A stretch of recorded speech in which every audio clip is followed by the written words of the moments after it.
Good afternoon, everyone. I'm Shota Olusegun. Well, in today's video, I want us to dissect the architecture of time travel. Well, this video is going to be like no other video because I'm going to give you the architectural framework of time travel, and then we will be able to see the feasibility of that time travel. Well, when we look at this diagram on the board, this is time energy wave model.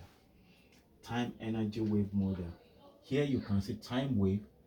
It goes up, up, up, up, and down like this. And here we have energy wave, and then it travels like this. Now, what this time energy wave model is telling us is that when time scale wide, then NRO scales narrow. That is the effect of relativity. So what do I mean by effect of relativity? Effect of relativity tells us that when time is dilated, then there is length contraction. Well, this effect is very, very inevitable in the universe we live in. And so we see a replicate of that in Doppler effect. Well, I'm going to relate this time travel to Doppler effect.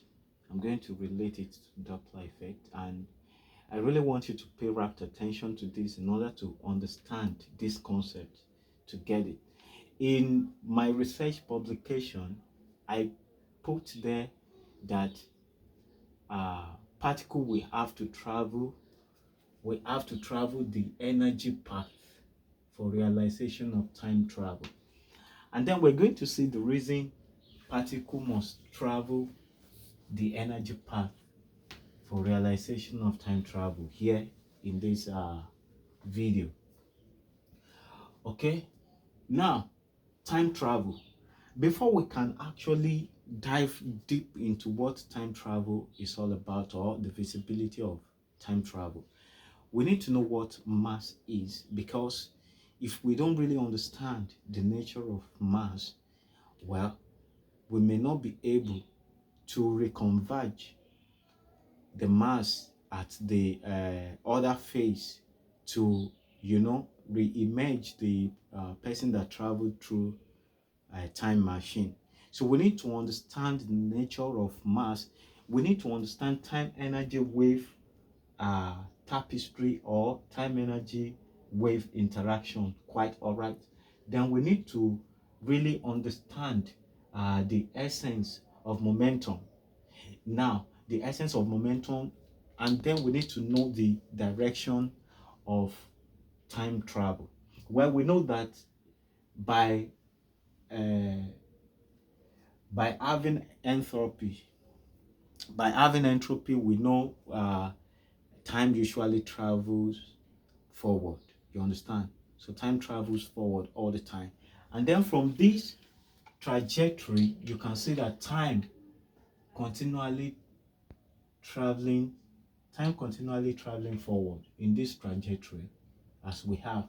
But in a situation where we can just say time is traveling backward, is when time gets to this point. It is not that time is traveling backward in real sense, but when you look at the time's position relative to energy's position, then you can see that energy trajectory is above time while time is behind. So vertically, time travels backward, but horizontally, time never travels backward. But there is a possibility of particle traveling backward, and we could see that in example of sound Doppler effect, where you have the sound effect traveling far from you. You can really feel the effect as it fades away. And then when the sound is approaching you, you can feel the effect as it's getting more vibrant as it approaches you. So we see the effect of particles traveling backward in time and even forward in time. But the feasibility and possibility of human traveling backward is very, very rare. But now we're going to see what we can do. But once we know the direction and what really caused, once we know the direction of time travel, and then we know how the time energy, interact. Once we know how time and energy interact, then we can get to really know how we can manipulate and work with time energy wave interaction to affect the forward traveling and backward traveling in our time travel system. So now, the first thing we need to look at here is that we know that this is a position phase. Position phase is where you have the emergence or the convergence of mass. You understand? So now, that mass, number one thing we need to know is why. What is the essence of momentum? That is number one thing we want to look at. What is the essence of momentum? Now we see that immediately there is a movement, there is a momentum, then we usually have field. So in this case, we're going to have two different set of fields once there is movement. So the number one field that we're going to have electromagnetic field.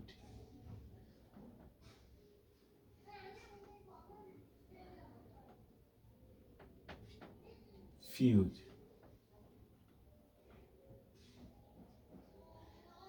Electromagnetic field. Electromagnetic field.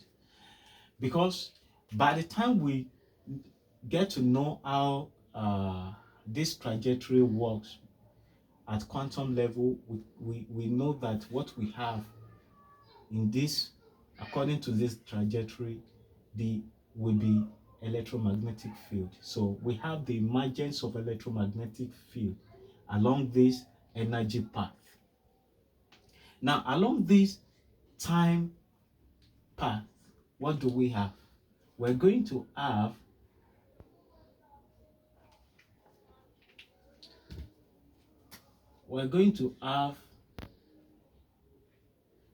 well, I don't know, I don't want to call it Higgs field, because we know, because what we're going to have here, let me rather call it Higgs field. Higgs field. So, but my own model is talking about energy. Anyways, it could be Higgs field, whatever it is, but I'm not so in support of it. But this formula of everything is not developed to destroy any effort of the past scientists. It is not developed to destroy any effort of the past scientists. So, but in my own context, I use energy because the energy could be, I don't know, it could be a kind of energy that is visible, or any other energy that is not visible. We call it black energy or dark energy, whatever it is that is called. So now, here we have Higgs field. So we're going to have Higgs field along the time trajectory, and then have electromagnetic field along energy trajectory. So I will expatiate more on that. Now, this position phase, that is the phase where we have the convergence of mass. And so first of all, we're looking at the essence of momentum. Now we know that the moment we have a momentum, then there will be emergence of field. Good. And also the mass convergence is also emergent by nature. But there are three properties of universe that are not emergent. I want to clarify that. We have time, energy, and space. Well, some scientists might want to, argue that with me that in this kind of situation, then space will be emergent. Space is not emergent. Though we have space, we have formation of space as a result of time energy interaction. So once time scales relative to energy in an expanding uh, format or nature, then we have the opening and expanding of space itself. So it is not that space is emergent. Space is evolving based on that interaction, not that it emerges. So that is what I want us to understand, because in the singularity we have compartments of time and energy being stacked above each other, and space is being compressed, is right inside the compartments. So space is fundamental, not emergent. So now we want to look at the essence of momentum. The necessitation of momentum is to toggle between the necessitation of momentum is to toggle between mass density. I want to call it mass density and energy density. What am I saying? Mass density, we can liken that to convergence of mass. Then energy density, we can liken that to convergence of energy. So if I'm to use this position phase alone to explain that, you see that this is our quantum level. This region of energy trajectory is the quantum level. Now, the operation we have here is quite different from what we have at classical level. Time energy is being contracted in such a way that generates radiation here, and the radiation that is generated supports the expansion and the accumulation of mass at classical level. Now we can have a sense of perpetual motion machining in what I'm saying. Now the generated radiation is what is supporting the emergence of mass and the expansion of the universe as we have it. So that is why the moment you supply this wave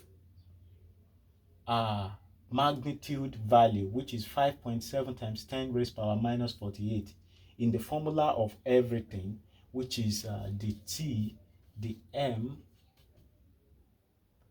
U, M plus 4M. If you supply this particular value in the place of M here and in the place of M here, we're going to get a quantum mass value that is very, very tiny. So the quantum mass value that we get will be 0, 0, we have 0 0.000000014. So we have 0.000000014. So tiny. That is the value that we have. Now, inside this time energy wave interaction, we see that when particle is in motion, the mass worth that it has is not the real mass worth, because so the mass worth that we have for electron here is the worth of electron in motion. So basically what we have inside this wave constraint is not really a rest state. It is more or less like arbitrary system of rest state. So it is not really a rest state. So electrons mass worth in motion is quite different from the mass worth you get when it's at rest. So that is why additional energy is needed to actually travel beyond this time energy wave constraint in order to have the actual value actual value of electron mass, which is this. So now we know that the trajectory, the movement, is actually to toggle from the mass density to energy density. So here I will say here we have energy density.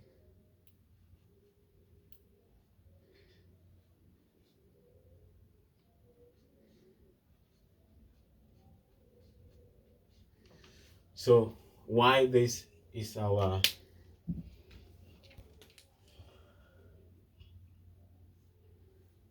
mass density.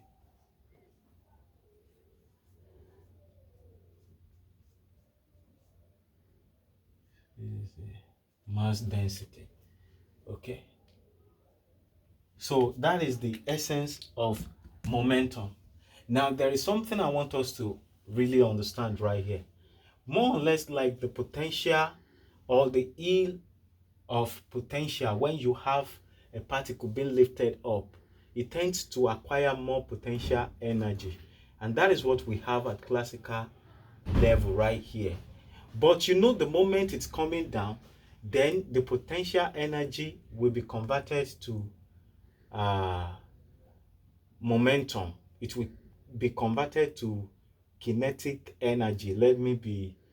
Uh, let me not just speak in layman language. Let me speak professionally as a scientist. So now the potential energy will be converted to kinetic energy as it travels down. And we have a typical example of that at quantum level here, where as the energy is not is scaling low, instead of it accumulating mass, because the time energy wave tapestry is being contracted, it generates radiation that supports the expansion of the universe. And as a result of that, we have shedding of mass. And the shedding of mass will be converted to energy density. And the energy density that we have outside the system, we target as efficiency energy. So the moment it travels beyond this wave constraint, then it can get efficiency energy that will be immediately converted, like instantly converted at this point of rest, to actual mass worth of electron mass. So that is that. So the essence I'm talking about, traveling beyond the time energy wave uh, constraint, or traveling beyond the constraint of light, is for us to know that the time travel has to be beyond the speed of time. The speed of light, for us to really actualize the full potential of mass convergence. So it has to travel beyond time, light speed. So now we know the essence of momentum, and then we want to know what mass density is all about. Mass density is to actualize. The essence of mass density is to realize the establishment of entity. So before we can really realize the essence of this mass density, or the essence of entity, the establishment of entity, then we need to have that state of mass density. So the density, the essence of mass density rather, is to establish the entity. And then we have energy density. The essence of energy density is to actualize storage of charge. To actualize storage of charge. Now, we now want to look at the connectivity, the chain, the we want to look at the interconnectivity of energy, mass, energy, mass. We have mass energy equivalence, and we want to see that connectivity right now. Now, where they get connected is just as what we have for is more or less like what we have, the unification we have at quantum level to classical level. You understand? So now, before we can actually get that establishment of entity, which is before we can get the full potential of entities establishment, then the trajectory has to travel beyond to tap from the efficiency energy, which is the process of shedding mass to energy density.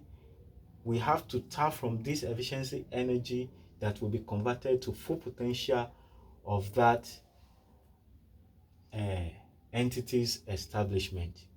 Now, I don't know if you get the picture of what I'm trying to explain. What I'm explaining is very simple, but it's somehow complicated and complex that if it is not thoroughly explained, one might not be able to get it. I'm like trying to establish the connectivity between mass density and energy density. And what I'm trying to say is that we get the full potential of mass convergence through the efficiency energy. And efficiency energy is not within time energy wave constraint. It is actually outside, because the radiation that is generated as energy is scaling narrow are dissipated out of the system. So it's more or less like you have the quantum state of energy.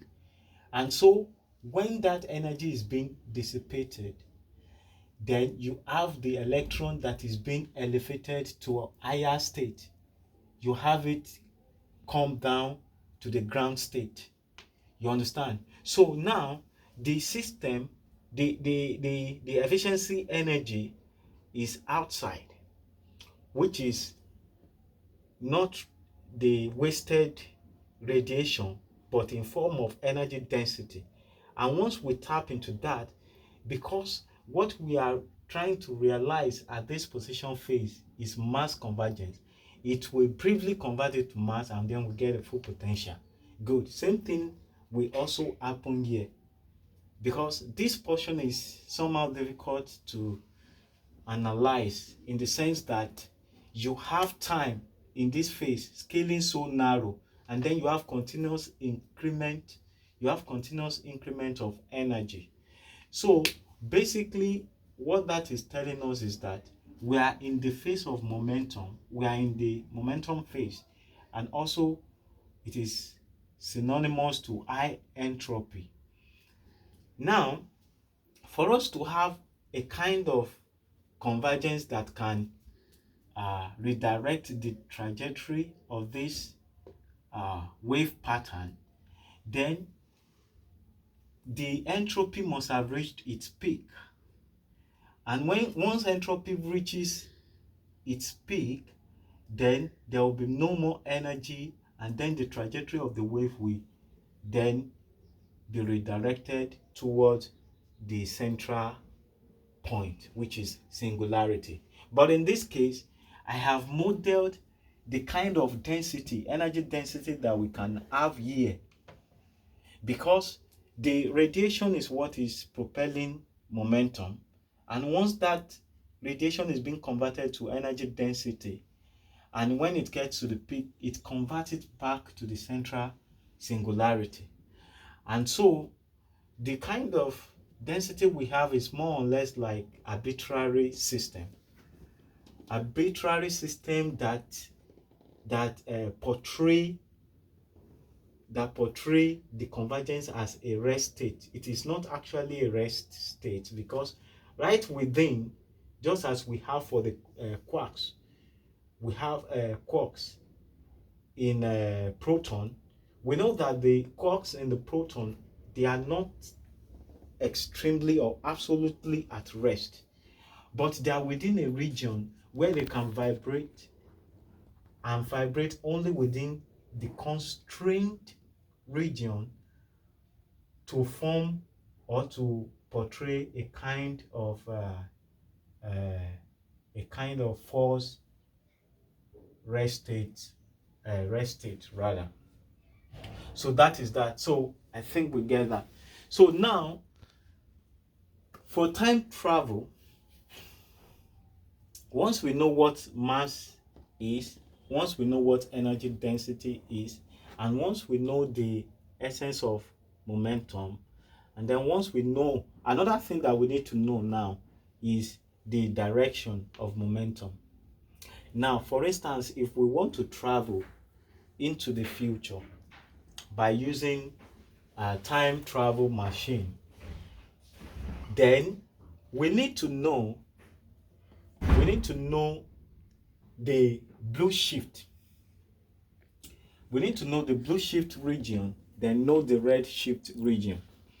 Now, in my previous videos, I explained that if someone should stand on top of this mass and the person should look towards the future and then look towards the past, the person will only be able to see the trajectory of the future as the trajectory of the past, whereas the operation of the trajectory of the past is different from the operation of the trajectory of the future. Now, the past, we see that we have expansion, which is mass accumulation, and then for the future, we have decaying of mass, and then contraction of time energy wave. So here we have expansion of time energy wave. In the past, we have expansion of time energy wave. In the future, we have contraction of time energy wave. So now, for us to know, we differentiate the future from the past by these actions. We know that when we have a blue shift, that is the direction of the particle. So the blue shift indicates the moving direction of the particle, while the red shift at the back of the blue shift indicates the past, which is the direction the particle is moving away from. So in that sense, we know that when we have a particle approaching us, so the radiation of its light rather, will be contracted to form blue shift as it approaches us. But if that particle is moving away from us, then the rear trajectory of that light, of the trailing light of that particle, will be in red shift for us to know that it's actually moving away from us. Now, to really actualize time travel, we know that it is more feasible to travel into the future than to travel into the past, because time travels forward always. And right from the gravity phase right here, we can see that for this gravity phase, we have entropy, because at this region, you can see that energy is increasing towards the singularity point of that equilibrium point. But here we have the trajectory, time scaling narrow. That means that time is scaling low while the energy is increasing. And then entropy, we have entropy when energy always increases. And so we have entropy here. So the entropy we have is being converted to energy density. And that is the quantum gravity phase at this quantum level. And also we have classical gravity phase. So quantum gravity is not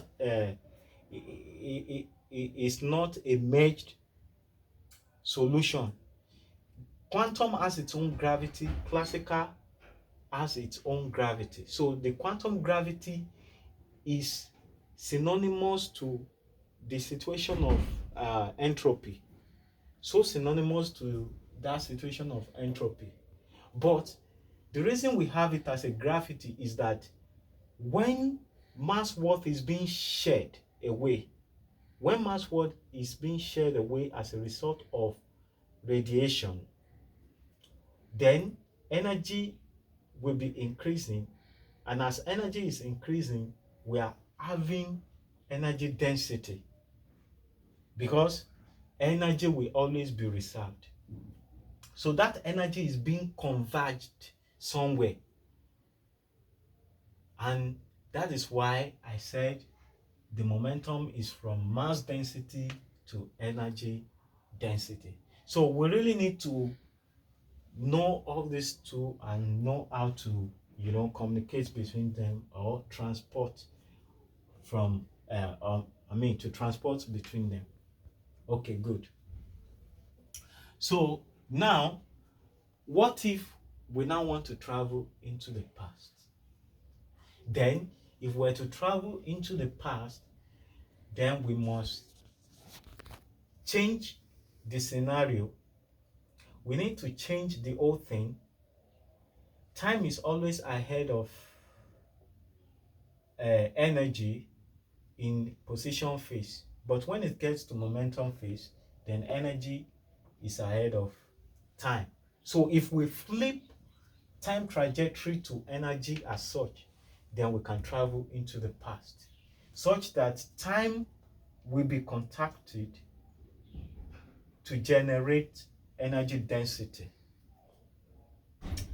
And so if we have that, then we can have blue shift being flipped to the towards the past. So if we have this kind of scenario where we have the blue shift being directed towards the past trajectory, and so that is how we can travel into the past. Then another thing we need to know is that we know that as we are moving towards this path, electromagnetic field is being generated. Now the electromagnetic field here will not be so bulky, it will be tiny relative to Higgs field. Higgs field will be so huge here. So majority of what we have in position phase will be Higgs field. And so when we now get to momentum phase, then electromagnetic will now be more vibrant relative to Higgs field here. So that is how the traveling mechanism would be for us to travel in time. So I think with that we can have visibility of time travel, and once we have this, though we still have to be cautious of things that we do so as not to cause unnecessary damage, because time travel technology is a very risky technology, I will say, but it is visible. Time travel is visible. Time travel is visible. So I'm so happy that, well, let me not conclude. I hope you like and enjoy the video. I hope the video is quite informative and insightful. If you like the video, make sure you like it. Then don't hesitate to share the video with your friends, and then make sure you like my channel, subscribe to my channel so as to be notified for the subsequent videos. Then comment, let me know what you feel about this time travel. And okay, I think that's all. Then don't forget, it's a novel discovery. I'm going to put a link to my research publication in the description below, so you can click and even explore the theory more. God bless you. Thank you.